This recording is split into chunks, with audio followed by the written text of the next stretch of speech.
Welcome, my friends, to this community showdown featuring the Tomb Kings, who shall be led by Zardar Total War, and the High Elves, who are going to be helmed by Wareja. So on that note, guys, let's jump right into this match and have some fun. So for the forces of the Tomb Kings, it looks like their army is going to be led by Setcher the Imperishable atop the Chariot of the Gods. So actually not a bad pick against High Elf Infantry, because if you take a look, it has a nice bonus for its infantry of 25, good AP values against White Lions, Swordmasters, Phoenix Guard, but more importantly, at least in this matchup right here, is he actually does magic damage. And if you look, Phoenix Guard, very durable infantry, 100 armor, incredible melee defense at 53, but more importantly, Phoenix Guard also do have 30% physical resist. So the magic damage on the Chariot is going to be super pertinent here in this matchup. On top of that, he has a couple of groups of skeleton horsemen archers. Most likely, these guys are going to be used for just some light backline harassing. And if they do have like phoenixes or dragons, they only have 30 armor on the Flamespire Phoenix. So these guys are going to be able to do some okay damage. It's not going to be anything huge, but still at least does give him a ranged option to kind of poke the High Elf forces. In the back, it looks like there's some Carrion in Deep Vanguard, most likely to come in and harass bolt throwers and archers and things like that. And sometimes if you kind of jam a unit in the corner of the map like this in Deep Vanguard, your opponent, it's a little bit hard to see on the minimap. Look up in the top right, you can see that the tooltip kind of like blocks it a little bit if you're like up just right in that corner there. So definitely a very sneaky tactic. On top of that, the Tomb Kings do also have a bunch of skeleton warriors, so they're not going to be winning any beauty contests, but alas, they're going to hold the line and potentially allow the other units to do their heavy lifting. We have the Sphinx of Usef here, which is going to be pretty good. It has AP. It's going to be decent against the Phoenixes, although I think Flamespire Phoenixes, do they have fire resist of some sort? Let's go ahead and take a look. So I was about to say, no, you guys aren't flammable. So let's actually pause this for a second. Take a look at the Phoenix here. Sometimes the tooltip thing, why is it stuck on Setcher for some reason? Hold on, bear with me, guys. This shouldn't take too long. See how it keeps going back to Setcher there. So they have the Rebirth. They have 70% fire resist. So that's going to be pretty significant, actually. The Sphinx does, of course, do fire damage, and so does Settra. So it's going to be really hard for this Tomb King's army to actually take out these Flamespire Phoenixes, man. So he's got two of those and a whole battle line of Phoenix Guards. So this is going to be a very just Helm's DP, a rough army. And as if this army isn't tanky enough, it does also have a Lariel, who does have the healing with Earthblood, the Boon of Ice to give them all immune to Psych, and of course, she has the Star of Averlorn. So man, things are about to get pretty crazy. Tomb Kings do have a couple chariots, so they have some good cycle charging potential. And the Sphinx is, yeah, he's just going to have to try and attack the Phoenix Guard and just work through that 70%, because the Flamespire Phoenix also has a ward save, which if your Winds of Magic is at a certain threshold, I believe it's like 12% or something. But anyways, yeah, it's like 12%. So his like ward save against the Sphinx is going to be insane. So yeah, let's get this show on the road and see if the High Elves can chew through this. It's looking pretty grim. I mean, having to punch through all this armor with like very little. There's no Tomb Scorpions who Shopti. No Tomb Guard with Halberds to give him sustained AP in the front line. I mean, it's a very good Tomb Kings build for sure, but this build from the High Elves is definitely very unorthodox, to say the least. So the High Elves dropping some of those pigeon droppings here on the Skeleton Warriors. Zardar with some pretty nice micro. He's able to dodge a couple of them. Those pigeons are quite ferocious. Personally, I like to save it for the late game, so when the skeletons are all bunched up and things like that are fighting something else, it's a little bit harder for them to dodge. However, it's also not a bad idea to do it early like this, simply so you don't have to think about it later. So the bombs are going to be coming in, getting some good work against Tomb Kings, and it looks like they're going to be pushing in. So certainly they got their work cut out for them, like I've said 100 times already. Skeleton Horsemen Archers are going to be shooting into the unshielded Phoenix Guard, and they've actually gotten 3 kills, which is pretty good. And Settra, his back is going to be hurting after this game if he's able to pull it out. I mean, he has a lot of work here he has to do. So he's going to be coming into these unbraced troops here. It looks like they tried to brace at the last second, but they were facing the wrong direction. So Settra gets in there, takes out a couple models. Wow, he's actually doing a ton of damage, but he gets attacked by Settra. Not Settra, by Alariel. Alariel, the imperishable here. She's going to be dropping Arcane Unforging on him, which does some pretty good damage. Settra is relatively tanky on the Chariot, over 5,000 HP, so it's not going to be like a deal breaker for him there, but he's certainly going to be taking a little bit of work. Now, in the meantime, some skeletons have engaged here against the Keepers of the Flame. Keepers of the Flame will 100% Shrek these guys. And these skeletons pretty much just giving it up for free here, which is a little bit unfortunate. But nonetheless, really good skirmishing coming in from the Tomb Kings. He's able to kind of circle around, and you can see the High Elves, of course, are going to be circling the wagons here. And the Skeleton Archer Chariot. So there's a lot of archers here. And, at the very least, Phoenix Guard are very tanky and have, a ton of armor, but they don't have shield. So those arrows are going to be making relatively good contact. And you can see Settra here is thinking about getting in. He probably could charge in. Honestly, might not be a bad idea to just get in there with the Sphinx and then just pull it back. So then it kind of de-incentivizes Alariel from wanting to charge in and get that Settra booty. So the archers are going to keep using their ammunition here on the Phoenix Guard. It's still looking pretty tough. The pigeons, in the meantime, are actually chasing down the Carrion, which is an interesting choice. The other one looks like it's coming in for some bombs, but again, just playing a very defensive posture here, just waiting for the Tomb Kings to come in. And I mean, the High Elves, based on their army composition, basically have to wait out the Tomb Kings, just kind of let their ammo get used, and then from there they just have to hold from the inevitable Tomb King's onslaught. So the Pigeon up in the sky is going to continue to chase these guys down, getting some okay work on the carrion, I guess. Well, not really, actually. It hasn't done too much damage, but eventually it'll be able to catch those guys and finish them. And a Star of Averlorn is going to be going down, so Cetra goes in for the bait, pops the Star of Averlorn. I mean, these guys still needed to be healed, but still a pretty good usage, right? The Star probably should have been saved for the late game, although I think it might have been his first cast. So yeah, if you save the other one for the late game just to make sure you can heal like all these guys at once and get more value, it's probably going to be pretty clutch. So Chariots are still shooting in there. You can see the Phoenix Guard are taking a bit of work. We'll do some fast forwarding as there's a little bit of kiting and fighting here. The Pigeon's going to continue dropping some droppings here on the Tomb King's forces, but the Tomb Kings are coming in. They're ready to party. Cetra's going in. The Carrion up in the sky is really good play here by the Tomb Kings. He's able to get the Carrion, attack Alarielle and company, pops the Desiccation to lower all their stats, and that allows Cetra to come in relatively safely, but there's going to be a Pigeon coming for him. So the Pigeon coming down here doesn't make contact. It gets a little bit of damage on Cetra, but he does have Narrow's Incantation. Granted, that doesn't help against the Phoenix because it does magic and fire damage there. So he's able to ride through. I mean, Cetra getting a ton of work done. 32 kills, all of which are against Phoenix Guard. And the High Elf forces are getting a little bit tattered in some areas. The Keepers, wow, they're actually getting beaten down really bad. And Cetra coming in with a Cycle Charge and the Chariot of the Gods. Beautiful stuff, getting a ton of damage. Man, I'm sure he was really happy he brought Cetra. I mean, like, had he brought Cetra on a horseback, I don't think he would have been able to do anything. So there's a massive bird fight up in the skies. The Carrion, of course, are going to be losing this fight. But, you know, at the very least, it's occupying this force. Skeletons getting in there, poking with their 1 damage attacks at a time. Just, you know, they probably literally do like 1 damage a time against Phoenix Guard. And the Chariots are doing okay as well. 8 kills on these guys, and it looks like 9 on the other one, which is pretty good against Phoenix Guard at this point in the game. So those guys are going to be, you know, continuing to come in here. Bounce up power is a little bit in the favor. It's pretty close. I mean, yeah, it's a little bit in the favor of the Tomb Kings, of the High Elves, but not by much. So the bird's up in the sky. The bird is the word. They're going to be taking out the Carrion. The Carrion are cleaned up. Cetra the Imperishable is now going to be getting attacked by the Flamespire Phoenix, which is really tough. And, you know, the Necrosphinx with its fire damage isn't going to be able to do a whole lot against the Flamespire Phoenix. It's going to be a little bit tough, and it looks like there's going to be an Arcane Unfortune going down on Cetra as well. So really rough situation for the Tomb King so far. Now, the Chariots are coming in into the unbraced troops. So if an infantry unit is fighting, that means it's not braced. Therefore, it does not get its charge defense. It has to be like standing still and facing the appropriate direction. Oh man, really nice bird droppings here from Warhammer. He's able to get those right on top of those guys. Warhammer, it's a little bit tough for my tongue to say that one. Anyways, Skeleton Horseman Archers are actually out of ammunition, so at this point they're pretty much just cycle charge magnets. If the Tomb Kings are able to break anything, I mean, I guess that would probably be the best usage of the Skeleton Horseman Archers. For example, if he breaks these Phoenix Guard right here who are wavering, just chase them off instead of, you know, because if that comes back, they can matter. They're elite, so in the late game, these guys can actually make a pretty big difference.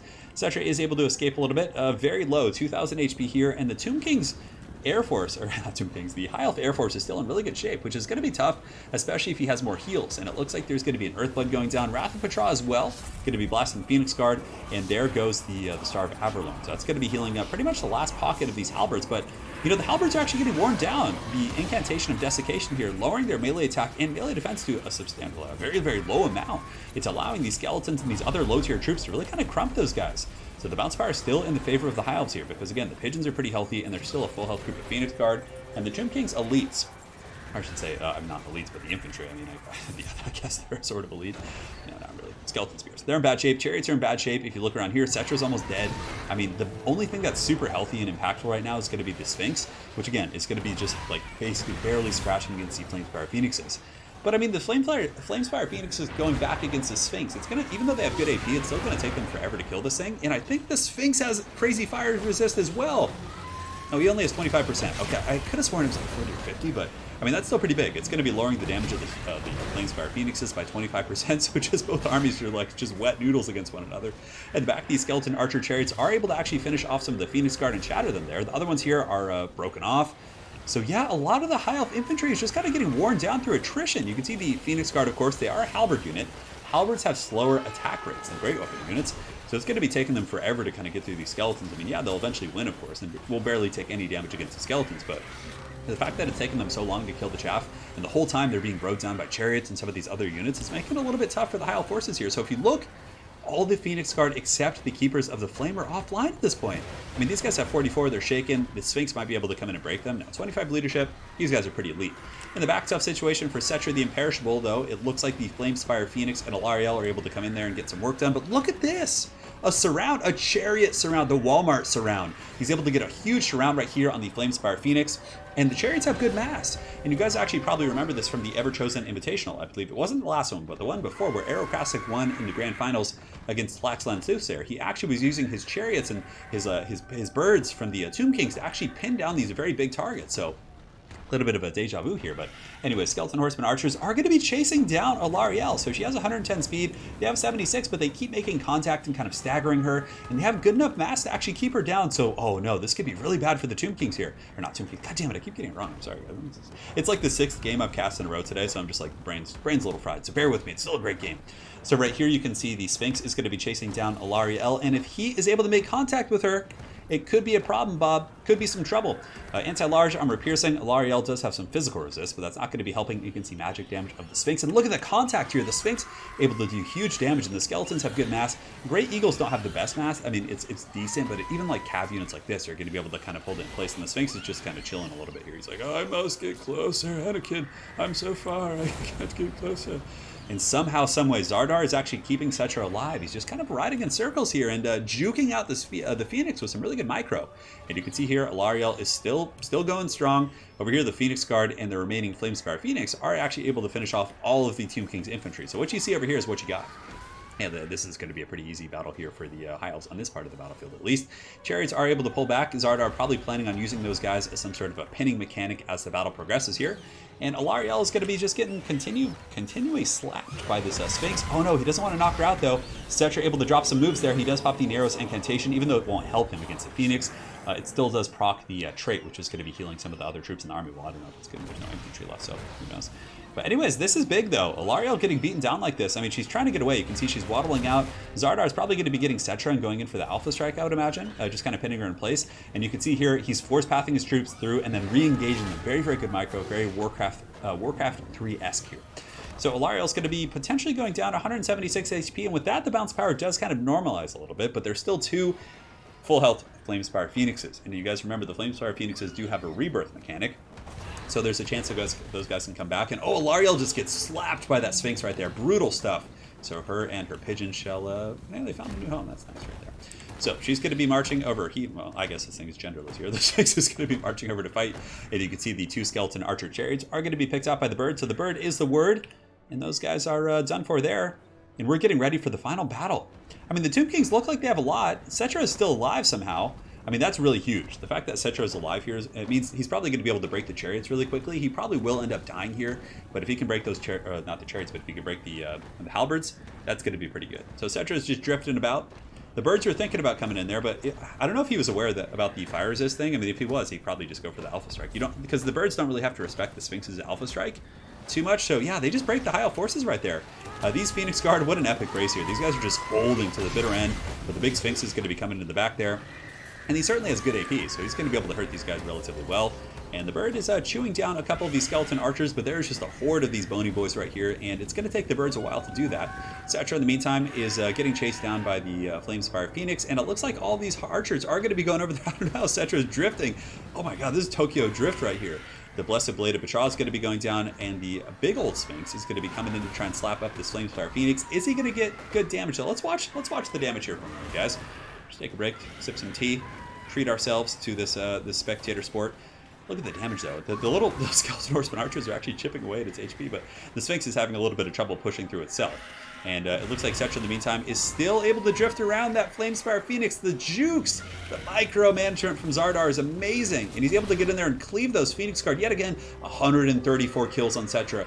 Now those are all against Phoenix Guard, which is incredible. So he's basically killed like, 1,500-1,600 gold worth of those guys, and also has lent aid to other parts of the battlefield as well. And the bird is taking about 400 damage. Sphinx gets in there, does about 300 with its attack. So clearly it's suffering a massive mitigation there from the Flamespire Phoenix. But of course, now that there's no Winds of Magic left, probably for the High Elves, there's not going to be the natural ward save on the birds. They're going to be a little bit weaker. But man, this battle is just straight absurdity. So Skeleton Horseman Archers are going to be pulling back. A lot of them are crumbling, of course. They're not the best leadership, and they're very tattered at this point in the game.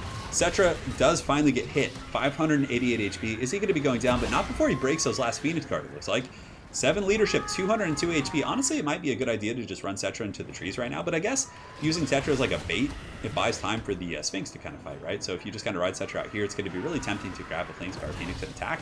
But it looks like he might be going in for a fight here. -1 leadership, 7. He's just like in and out of critical binding, but it looks like the Sphinx, despite that damage mitigation, is actually winning this duel.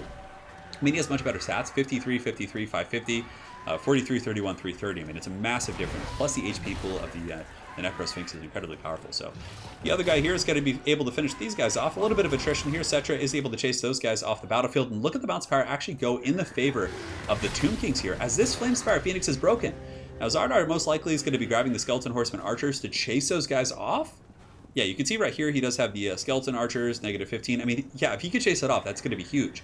Because even if it gets its healing proc and it gets below a certain threshold, that means, I mean, it's still probably going to keep running. It doesn't, like, save it from that situation. And we have the Flamespire Phoenix dueling the Sphinx. And Big Daddy Sphinx is like, I don't give a shit about your fire resist. I'm coming in swiggity swooty. We're coming for that pigeon. So right there, you can see it's getting a little bit low. Cetra's going to be charging in as well. Oh, and did the Sphinx come back? Or the bird?